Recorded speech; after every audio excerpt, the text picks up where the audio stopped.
The statewide 911 system is designed to be as easy as possible. Just dial those three numbers, 911. But it's more difficult than you think for residents in one New Hampshire community. Tonight, two people who could have lost their lives when they dialed 911, and they're only speaking with NH1 News. Here's where the fire had originated.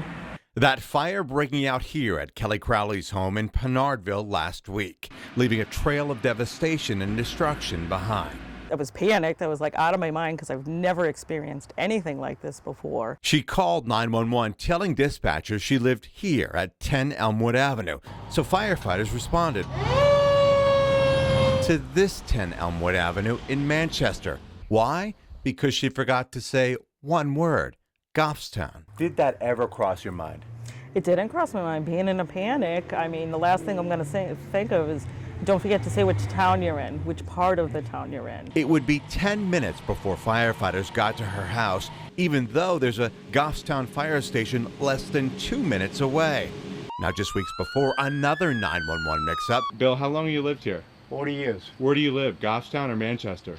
I live in Goffstown, but I have a Manchester mailing address. I'm confused. So am I. Bill Chevette won't soon forget that day. He was taking his medication 1 minute, choking the next. His daughter calling 911, but once again didn't say Goffstown. The ambulance never got to the patient's location. They went to the ambulance location. Once again, two Plummer Streets, one in Goffstown, one in Manchester. So why is this happening? 31 streets in the Penardville section of Goffstown have similar names in neighboring Manchester with the same zip code. If you live on one of them, the 911 call center in Concord is trained to direct first responders to Manchester unless the caller specifies Goffstown. We could be a phone call away from a tragedy here. The problem dates back decades. Back in 2012, many Penardville business owners overwhelmingly told the post office they wanted to keep their Manchester zip code. Something's got to change.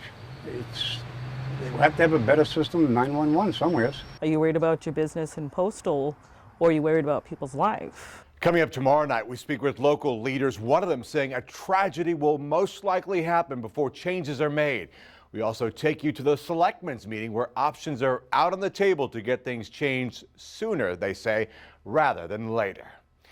Do you have something you'd like us to investigate? Have you been the victim of a scam, bad business, fraud? Send us an email. There's the address right there, news@nh1.com.